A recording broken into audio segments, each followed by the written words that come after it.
Hello दोस्तों, स्वागत है आपका डी मार्केटिंग वॉल में। मेरा नाम है अभिषेक। दोस्तों, आज की वीडियो का हमारा टॉपिक है where do your audience live online. तो दोस्तों, इस वीडियो में बात करेंगे कि ऑनलाइन हमारे जो ऑडियंस है वो कहाँ ज्यादा प्रेजेंट रहते हैं। ठीक है गाइस, तो इससे पहले हम वीडियो को स्टार्ट करें, आप जल्दी से करें चैनल को सब्सक्राइब और बेल आइकन को प्रेस, ताकि जब भी मैं कोई वीडियो अपलोड करूँ तो उसका नोटिफिकेशन सबसे पहले आपको मिले। तो दोस्तों, चलिए शुरू करते हैं। ओके गाइस, तो ये जो वीडियो है ये हमारे कंटेंट मार्केटिंग कोर्स का 10th चैप्टर है। इससे पहले के दो वीडियोस अगर आपने नहीं देखे तो आप जरूर देख लेना। वैसे तो मैं सजेस्ट करूंगा कि आप पूरा प्लेलिस्ट ही देख लें, लेकिन अगर ये वीडियो से पहले अगर आपने दो वीडियोस नहीं देखे हैं ऑडियंस वाले, कि हु इज योर ऑडियंस और ऑडियंस के पेन पॉइंट्स क्या है, ये दो वीडियोस थे, ये अगर आपने अभी तक नहीं देखा है तो आप देख लें। उसके बाद आप ये वीडियो देखें तो आपको ज्यादा क्लैरिटी मिलेगी इन सब चीजों की। ठीक है, नहीं तो आपको ऑडियंस फाइंड करना एक बार तो पता नहीं चलेगा, और उनके पेन पॉइंट्स को ढूंढ के उसे सॉल्व कैसे करना है और इन सब चीजों का कंटेंट मार्केटिंग से क्या रिलेशन है, ये सारी चीजें समझ में नहीं आएगी। ठीक है गाइस, तो अब इस वीडियो में हम बात करने जा रहे हैं कि ऑनलाइन प्रेजेंस, हमारे जो ऑडियंस का ऑनलाइन प्रेजेंस कहां पर है, ये हमें फाइंड करना और वहां पर हमें अपना कंटेंट मार्केटिंग करना है। ठीक है, अब ये फिर से एक थ्योरेटिकल वीडियो रहेगा, क्योंकि जब तक हम थ्योरेटिकल चीजें नहीं सीखते हैं हम आगे नहीं बढ़ सकते हैं। ठीक है, ये एक नेसेसिटी होती है। तो ऐसे में अगर हम बात करें कि ऑडियंस, हमारे जो ऑडियंस है, हम डेफिनेटली हमारे ऑडियंस अब ऑनलाइन ही रहने वाले हैं, क्योंकि हम बात कर रहे हैं डिजिटल मार्केटिंग की, तो यहाँ पर हमारे जो ऑडियंस है वो ऑनलाइन ही होगी, तो हमें बाकी चीज़ों के बारे में बात नहीं करनी। लेकिन फिर भी अब इस चीज़ को समझने के लिए हमको थोड़ा सा, मैं दो वीडियोस जो पीछे अगर आपने नहीं भी देखा होगा तो एक बार आपको थोड़ा सा समझ में आ जाएगा, इसलिए मैं आपको बता रहा हूँ। जो ऑडियंस रहती है वो एक्चुअल में कौन सी होती है, जो कि हमारी फ्यूचर में जो हमारे कस्टमर बन सकते हैं, उन्हीं को हम ऑडियंस कह सकते हैं। या फिर वो ऑडियंस पहले लीड्स बनते हैं और वो लीड्स जो होते हैं फिर कस्टमर बनते हैं। जब वो लीड्स कन्वर्ट होते हैं तब वो कस्टमर बनते हैं। ठीक है, तो ऐसे में सबसे पहले तो सिर्फ एक ऑडियंस होती है। अब हर एक बिजनेस का कोई ना कोई एक ऑडियंस रहता है। तो जो ऑडियंस होते हैं, अगर हम बात करें कि मेरा अगर एक रेस्टोरेंट है मान के चलो, तो जो रेस्टोरेंट है वो तो ऑफलाइन रहने वाला है, तो और उस रेस्टोरेंट पे जो लोग आएंगे वो उस, जो जहां पर भी मेरा रेस्टोरेंट है उसके 25 किलोमीटर के रेडियस के अंदर अंदर जो जो लोग आ रहे हैं वही लोग उस रेस्टोरेंट पे आएंगे। बाकी तो बहुत कम चांस होते हैं कि बाहर से कोई आए और फिर हमारे रेस्टोरेंट को विजिट करे। उसको हम कभी टारगेट करके नहीं चलते हैं, हम सिर्फ और सिर्फ टारगेट करते हैं हमारे 25 किलोमीटर के रेडियस के अंदर अंदर जो लोग होते हैं, हम सिर्फ उनको टारगेट करके चलते हैं, क्योंकि वही हमें एक डेली बेसिस पे रेवेन्यू जनरेट करके दे सकते हैं। बाकी जो दूर दूर से जो लोग आ रहे हैं उनको प्रेडिक्ट करना बहुत ज्यादा मुश्किल होता है। ठीक है, तो उन लोगों के लिए हम कंटेंट क्रिएट नहीं कर सकते। हाँ, वो बात हो रही है कि शुरुआत में नहीं कर सकते, बाद में वो भी कर सकते हैं हम। लेकिन जब कोई स्टार्टिंग करता है, कोई मतलब किसी की भी स्टार्टिंग होती है जब किसी बिजनेस की, तो वो क्या करते हैं कि एक हमें करना तो ये चाहिए, मतलब वो करते क्या है वो मुझे नहीं पता, लेकिन जो करना चाहिए वो ये है कि हमें फोकस रहना होता है। ठीक है, एक जगह पर हमें फोकस रहना होता है कि हमें इन लोगों को टारगेट करना है। अगर हम सबको साथ में लेके चलेंगे तब तो वो पॉसिबल नहीं है। बड़ी कंपनीज ये करती है, पूरी दुनिया को टारगेट करके चलती है, लेकिन हमें ये नहीं करना है। ठीक है, अब मैंने आपको ये जो एग्जांपल बताया ये ऑफलाइन था, मतलब रेस्टोरेंट। अब रेस्टोरेंट में जो वही लोग आएंगे जो आसपास रहते हैं, तो हमें उस पर्टिकुलर सिटी, उस पर्टिकुलर एरिया, उस पर्टिकुलर स्टेट या फिर उस पर्टिकुलर कंट्री की हम बात करते हैं। ठीक है, तो ये एक चीज रहती है कि अगर हम बाहर के लोगों को हम इतना ज्यादा उसमें टारगेट कर नहीं सकते। और बात जब रेस्टोरेंट की आती है तब तो हम पर्टिकुलर सिटी की ही बात कर सकते हैं। ठीक है, तो ऐसे में जब इस बात को हम ऑनलाइन लेके जाते हैं, ठीक है, अब मान लो कि रेस्टोरेंट नहीं है, ऑनलाइन कोई स्टोर है। ठीक है, मान लो कि मैं कोई हैंडीक्राफ्ट सेल कर रहा हूँ, जो कि एक्चुअल में करता हूँ, उसका लिंक आपको डिस्क्रिप्शन में मिल जाएगा।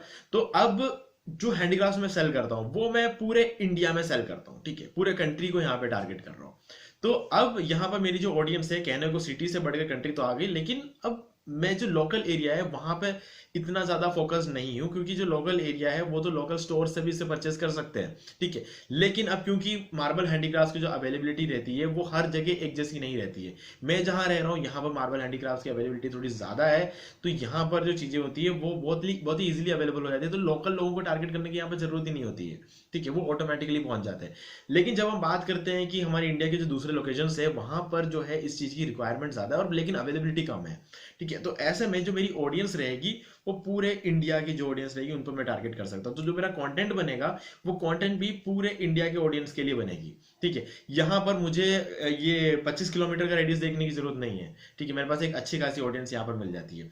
और अब ऑडियंस तो है, पूरे इंडिया में है, लेकिन ये ऑडियंस ऑनलाइन कहाँ है, ठीक है, हमें ये देखना पड़ेगा। अब कहाँ है इसका मतलब ये है कि सोशल मीडिया प्लेटफॉर्म्स की अगर हम बात करें, चाहे फेसबुक हो, ट्विटर हो, इंस्टाग्राम हो, ठीक है, यूट्यूब हो, कुछ भी हो सकता है। अब ये जो ऑडियंस ज्यादा कहाँ बैठती है, अब अगर मैं ये सोचूंगा कि मुझे फेसबुक पर भी टारगेट करना है, ट्विटर पर भी टारगेट करना है, इंस्टाग्राम पर भी टारगेट करना है, यूट्यूब पर भी करना है, और इसके अलावा बहुत सारे दूसरे सोशल मीडिया प्लेटफॉर्म होते हैं। पिंटरेस्ट की अगर हम बात करते हैं, पिंटरेस्ट पे हम टारगेट कर सकते हैं, ठीक है। स्टम्बल अपॉन, जिसका अब नाम हो चुका है मिक्स, वहां पर हम टारगेट कर सकते हैं। और इसके अलावा हमारे पर्ल ट्रीज है, काफी सारी चीजें ऐसी है जिस पर हम टारगेट कर सकते हैं, ठीक है। लेकिन अगर मैं इन सब पर टारगेट करने बैठ जाऊंगा तो जो मेरी कॉस्ट लगेगी वो बहुत ज्यादा होगी, और कन्वर्जन जो होगा उसका परसेंटेज गिरेगा, ठीक है। तो अब मुझे यहां पर देखना पड़ेगा कि मेरा जो बिजनेस है वो मुझे सबसे ज्यादा कन्वर्ट होने के चांसेस मुझे कहां मिलेंगे, ठीक है। अब सीधी सी बात है, अगर हम बात करें कि जैसे मेरा कोई फोटोग्राफी का बिजनेस होता तो मैं क्या करता, इंस्टाग्राम को पसंद करता, क्योंकि इंस्टाग्राम पे लोग ज्यादा से ज्यादा फोटोज अपलोड करते हैं। तो अगर मेरा किसी भी तरह का फोटोग्राफी का बिजनेस होता तो मैं वहां पर मतलब ट्राई करता। लेकिन अब बात आती है, मेरा एक ऑनलाइन स्टोर है जहां पर मैं हैंडीक्राफ्ट सेल करता हूँ, ठीक है। तो यहाँ पर अगर मैं वही चीज इंस्टाग्राम पे उसकी मार्केटिंग करूंगा तो मेरे लिए तो यूजलेस है कंप्लीटली। इंस्टाग्राम जो है मेरे लिए कंप्लीटली यूजलेस है, मेरे किसी भी काम में है, क्योंकि इंस्टाग्राम पे लिंक नहीं बनते हैं, ठीक है। तो ऐसे में मेरे लिए इंस्टाग्राम बिल्कुल बेस्ट है। अब बात आती है कि मैं और कहां पे टारगेट कर सकता हूं। मैं चाहूं तो फेसबुक पे टारगेट कर सकता हूं, मैं ट्विटर पे टारगेट टारगेट कर सकता हूं, और यूट्यूब पे भी कर सकता हूं, ठीक है। अब रही बात, अब ट्विटर की जब बात आती है, जो ट्विटर होता है वो इतना प्रॉपर एक मीडियम नहीं है। अगर हम ऑनलाइन सेल्स वगैरह करवाना चाहते हैं तो जो ट्विटर है वो इतना प्रॉपरली काम नहीं करता है। तो ऐसे में मेरे पास अब बचते हैं फेसबुक और यूट्यूब। जो बड़े प्लेटफॉर्म की अगर बात करें तो फेसबुक और यूट्यूब बचता है। हालांकि ये नहीं है कि पिंटरेस्ट कोई छोटा प्लेटफॉर्म है, लेकिन फिर भी हम पिंटरेस्ट, अब हम जो इंडियंस होते हैं ज़्यादा पिंटरेस्ट वगैरह यूज़ नहीं करते हैं, हम लोग यूज़ करते हैं फेसबुक, यूट्यूब वगैरह। तो अब मेरे पास दो ऑप्शन रहते हैं, यूट्यूब और फेसबुक। अब जो फेसबुक रहती है, फेसबुक में वही चीज़ें सामने जाती है जो लोग पहले या फिर देख चुके होते हैं, या फिर कोई कहीं ऐसे भी चीज़ें सामने जाती है लोगों के जिसमें वो लोग इंटरेस्टेड होते हैं, ठीक है। अब फेसबुक में सर्च करने का ऑप्शन कहीं भी नहीं होता है, ठीक है। तो अगर बात करें, अगर किसी को मार्बल हैंडीक्राफ्ट चाहिए तो वो अगर सर्च कर रहा है तो फेसबुक में तो सर्च कर ही नहीं सकता वो, ठीक है। फेसबुक सर्च करने का ऑप्शन नहीं होता है, ठीक है। तो ऐसे में वहां पर हम फेसबुक पे हम मार्केट जरूर कर सकते हैं, सोशल मीडिया प्लेटफॉर्म है। तो मैं यहाँ पर फेसबुक पे फिर भी मार्केट करना पसंद करूंगा, क्योंकि यहाँ पर इंटरेस्ट बेस्ड एड्स हम रन कर सकते हैं। इंटरेस्ट बेस्ड जो चीजें होती है वो लोगों के सामने ऑटोमेटिकली भी जाती है। अगर हम रेगुलर पोस्ट करें अपने पेज पे तो हम इस तरीके से करते हैं। तो सोशल मीडिया प्लेटफॉर्म की अगर बात करें तो ऑनलाइन जो सेल्स होती है, ऑनलाइन जो ई कॉमर्स बिजनेस होता है, उसमें फेसबुक बहुत ही ज्यादा इफेक्टिव रहता है। भले ही वहां पर सर्च नहीं होता है, तब भी इंटरेस्ट बेस्ड एड्स, और वहां पर भी हम वीडियोस डाल सकते हैं, हम काफी सारी चीजें कर सकते हैं, और रेगुलर बेसिस पे हम वहां पे पोस्ट डाल सकते हैं, ठीक है। यूट्यूब भी एक अच्छा प्लेटफॉर्म है, क्योंकि अगर यूट्यूब पे अगर आप वीडियोस बना सकते हो तो यहाँ पर लोग सर्च भी करते हैं, इंटरेस्ट बेस्ड भी यहाँ पर चलता है, यहाँ पे सब कुछ चलता है, ठीक है। तो ये भी रहेगा।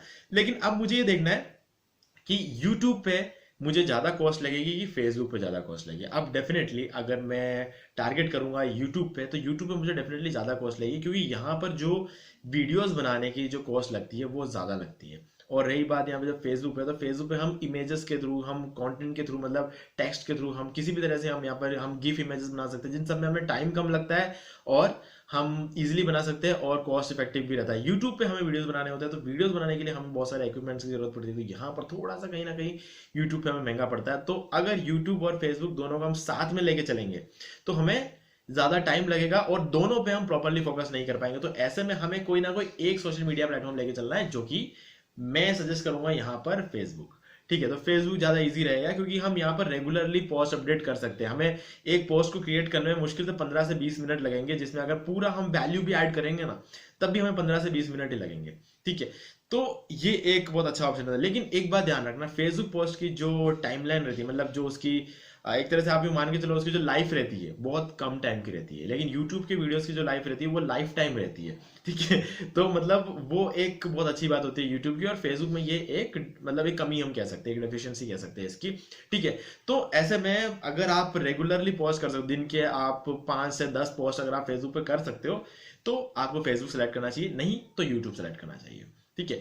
तो ये एक ऑप्शन रह सकता है। तो ऐसे में कहने का मतलब यही है कि आपको एक प्लेटफॉर्म को लेकर चलना चाहिए शुरू में, ठीक है। एक प्लेटफॉर्म फोकस करो और उस पर आप अपना कंटेंट डालते जाओ, और उस कंटेंट के थ्रू अगर आप दूसरों को वैल्यू प्रोवाइड कर सकते हो तो फाइनली वो लोग जिनको आप वैल्यू प्रोवाइड कर रहे हो कहीं ना कहीं जाकर किसी ना किसी पॉइंट पे आपके कस्टमर जरूर बन जाएंगे।